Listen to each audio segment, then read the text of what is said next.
Malaysia's strongest quake in decades did not announce itself with catastrophe, but with contrast. A region long considered peripheral to major seismic upheaval suddenly felt the deep pulse of the Earth in a way few living residents had ever experienced. It was not destruction that unsettled experts, but magnitude, depth, and implication. A reminder that tectonic boundaries do not sleep forever. Beneath calm coastlines and modern skylines, ancient forces continue their patient work. It began far below, in silence. In the first, quietest minute of February 23, 2026, while the cities of Borneo glowed softly under midnight rain clouds, the Earth convulsed, 620 kilometers beneath the Sulu Sea. No alarms sounded, no walls cracked. Yet at 12:57 a.m. local time, 1 minute before the hour could turn, Malaysia's geological reality shifted.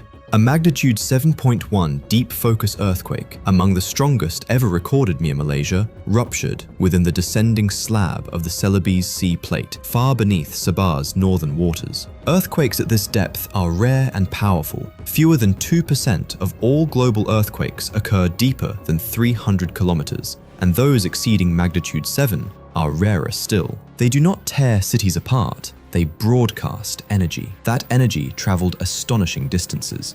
Within seconds, seismic waves radiated outward through the mantle, emerging as a soft but unmistakable shaking felt across Sabah, Sarawak, Brunei, parts of the southern Philippines, and as far as western Indonesia and Singapore's northern fringe, over 1,200 kilometers from the epicenter. This reach alone signaled the quake's significance. Deep focus earthquakes lose little energy to surface damage, instead transmitting motion efficiently across entire regions. People felt it in fragments, a security guard pausing mid-step as monitors trembled, a ceiling fan clicking irregularly in a high-rise corridor, glasses chiming faintly in kitchen cupboards, the uneasy sensation that the floor itself had exhaled. In cities engineered for monsoon floods and typhoons, not seismic stress, even moderate shaking feels foreign. Malaysia sits far from major surface fault lines, and most residents will never experience a damaging earthquake in their lifetime. Historically, the country records fewer than a dozen felt earthquakes per year, most of them distant or minor. Strong quakes near Borneo are separated not by years, but by decades. That is why this one stood apart. This was the largest earthquake recorded near Malaysia since 2015, and the strongest ever detected this close to Borneo. Its depth spared the surface. No collapsed buildings, no structural damage, no tsunami. At 620 kilometers, even a magnitude 7+ quake produces ground motions typically equivalent to MMI 3 to 4, enough to be felt, not enough to destroy. The mathematics of depth saved millions. But mathematics is not the whole story. Deep earthquakes like this occur within subducting tectonic slabs, where immense pressure prevents brittle failure until something gives. Scientists believe such quakes are driven by phase changes in minerals, sudden dehydration reactions, or sheer instabilities deep inside the Earth. These processes do not repeat often. When they do, they suggest stress accumulation over long, silent intervals. Borneo sits near a complex junction of plates: the Eurasian plate, the Philippine Sea plate, and fragments of the Indo-Australian system. The region is usually quiet at the surface, but not inactive at depth. Over the last decade, researchers have noted increasing detection of deep seismicity beneath the Sulu and Celebes seas, visible only because modern instruments now listen more closely than ever before. No casualties were reported, no evacuation orders issued. By morning, life resumed. And yet, something fundamental had changed. In places unaccustomed to shaking, even gentle motion carries weight. It reminds cities built on assumptions that earthquakes happen elsewhere, that geology does not recognize borders, histories, or expectations. Silence is not safety. It is often just time passing. The quake did not damage Malaysia, but it reintroduced it to the deeper Earth. And in regions where decades can pass without a tremor, that reminder alone is enough to unsettle. Because when long silence finally breaks, the question is never just what happened, but what else has been quietly waiting beneath the calm. Malaysia's earthquake epicenter beneath the Sulu Sea. A map can tell you where it happened, but only a reckoning with geology explains why. Trace your finger just north of Kota Kinabalu, above the shallow inlets and the last tangled forests, and you will land somewhere over the Sulu Sea. A wide, unquiet bowl rimmed by 3 restless plates. Every inch of this seabed exists within an argument older than memory. The Eurasian plate to the northwest, the Indo-Australian plate pushing up from the south, the Philippine Sea plate wedged between them. Below, where sunlight never reaches and pressure folds the crust, rock slips and fractures. Pressure builds in ways the world above never feels until it does. It was here, at a staggering depth, that the slab of the Philippine Sea plate, descending beneath the Sunda plate, slipped.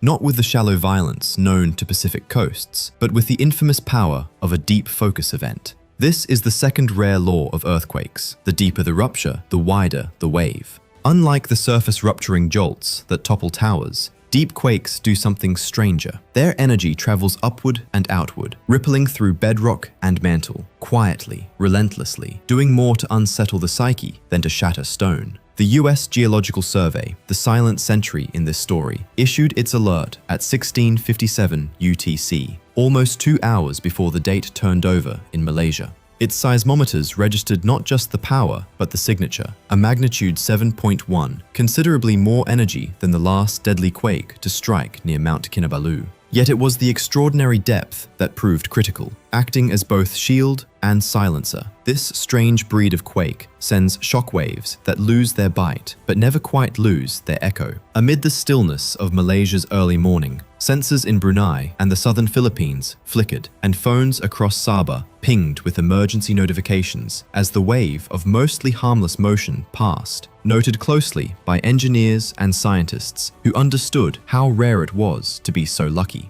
Depth here was the saving grace. The shockwave moved under a blanket of solid earth 620 kilometers thick, and by the time it reached the world above, it was all sound and no fury. Still, many across the region felt it, each nerve alert for violence that never came. What really happens under that much pressure, when mountain-building forces hundreds of kilometers below heave at the bones of a continent? At such a depth, rocks don't simply crack, they transform under unimaginable heat and pressure, sending pulses that ripple for thousands of kilometers. Why does the surface survive when the deep throws everything it can upward? Plate boundaries, hidden faults, and unseen magma all combine to determine whether the Earth's energy turns into horror or becomes a warning wave, dissipating before it can alter skylines. And what did Sabah, with its developing skyline and its limited preparation, inherit in the darkness of that morning? Relief for some, but a sobering concern. The ground may one day speak a language no engineer can fully predict. Malaysia's earthquake warning system. What failed and why?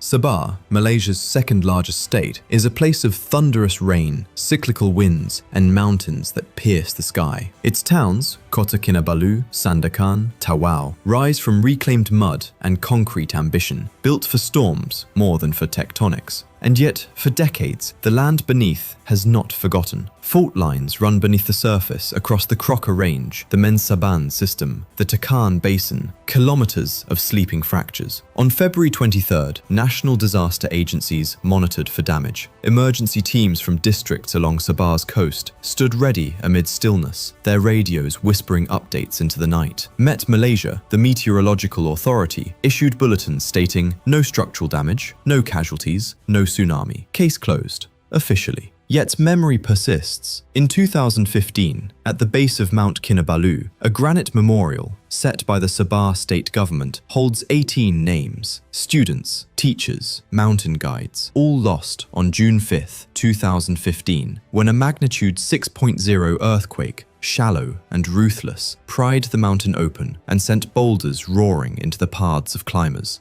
For those who lost everything in 2015, it was never enough to know that buildings held or rescues weren't needed this time. They asked a different question, one that haunts every family who has stood at that memorial. What stops the next one from coming closer or shallower? In distant homes, older generations remembered folk tales about valleys that shifted in the night and rivers that changed course. Seismic history, omitted from blueprints and daily conversation, is not erased from memory. It survives in the hush that follows a tremor, in silent calculations of what is sturdy and what might fail. How the 7.1 earthquake shook buildings across Malaysia. At 12:57 a.m., as the Sulu Sea convulsed far below, the resonance reached even this memorial. Not enough to dislodge a flower or crack the granite, but enough to set the bronze plaque gently vibrating. In the darkness, with the mountain lost to mist, those 18 names spark memories of a night not fully forgotten. Mount Kinabalu, soaring over 4,000 meters above the land, once seemed immovable.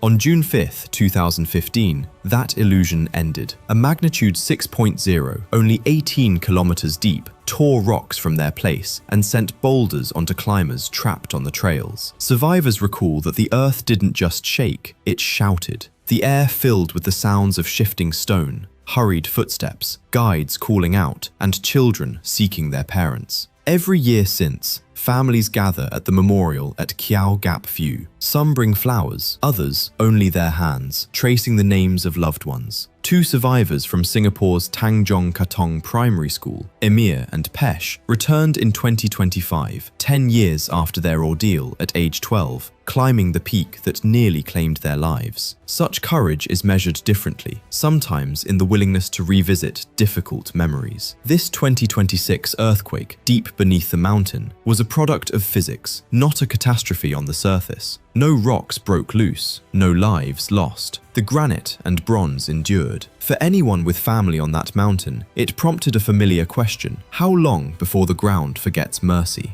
Geology students from University Malaysia Sabah visited the memorial the next morning, measuring vibrations, seeking scientific proof of what survivors claim they feel, the way loss echoes through both stone and memory. Malaysia's building codes after major earthquakes. If history is a chronicle of disaster, then Malaysia is a country still reckoning with its past, one building at a time. For much of its modern existence, seismic risk was largely absent from its blueprints. Sabah's schools, hospitals and hotels, structures on the coast of Borneo, were constructed with floods and storms in mind, not earthquakes. The Mount Kinabalu tragedy of 2015 forced a reckoning. No seismic building code existed for Malaysia until 2017. Only after tragedy struck did policy catch up. In that year, the Malaysian National Annex to Eurocode 8 was published. For those memorialized in stone, it came too late. Every structure raised in Sabah before 2017 was, by definition, unprepared for earthquakes. In 2023, researchers from University Malaysia Sabah examined over 500 buildings across 7 western districts. The findings were worrying. More than 160 buildings in Kota Kinabalu and Tuaran alone were considered at risk of partial collapse in a moderate quake. Foundations too shallow, insufficient reinforcement, vulnerabilities in brick and concrete, potential weaknesses if the next quake runs just a little shallower or more powerful. The cost to retrofit each building was estimated at 5 to 10% of its construction value. The cost to overlook it remains unquantifiable. After a magnitude 7.7 earthquake struck Myanmar in 2025, with tremors reaching as far as Bangkok, Malaysian engineers warned that Sabah's skyline was built for a different reality. Glass facade high-rises, elevated rails, and waterfront hotels perched on soft soil, all under codes that had not anticipated serious seismic events. The lesson remains. The structures lining Sabah's cities, including apartments and schools, are the most vulnerable if a shallow quake comes. The memorial stands while the work on safety continues. How do you retrofit faith after it has already been tested? By late 2025, the government had begun funding pilot retrofitting projects. Progress was slow. Only about 7% of the most at-risk buildings had initiated or completed reinforcement by early 2026. For many, the promise of safety is still mostly written on paper, not embedded in steel. Malaysia 7.1 earthquake, a complete timeline of events. To see the future in a fault line, you have to pay attention as the clock speeds up. February 10th, 2025, a magnitude 3.8 earthquake shakes Kota Marudu, northern Sabah. This time, Malaysia's National Disaster Agency issues a preparedness advisory, naming previously overlooked fault lines: the Crocker, Mensaban, Takan Basin. New awareness, new urgency. March 28th, Myanmar, devastated by a magnitude 7.7. The ground shudders as far south as Bangkok. Days later, Malaysian scientists call for strong action. Kota Kinabalu, Sandakan, Tawau, all at risk, all with skylines built to outdated codes. The need to retrofit is clear. but seismic grants and rules lag behind tectonics. April. Professor Alan Adnan from University Technology Malaysia calls for robust standards, stronger bridges, safer rails, re-engineered buildings capable of withstanding lateral shaking. But deadlines for necessary improvements pass quietly, even as tremors continue. June 5, 2025, the 10th anniversary of the Kinabalu disaster. Families gather at Kiau Gap View. Two survivors of the Singaporean student group climb the peak again. Commemoration, memory, a vow, never again. The mountain, silent, offers no answer. Sabah and Malaysia were lucky. But when luck is your legacy, even the quietest tremor is a warning. What happens when the ground shakes again?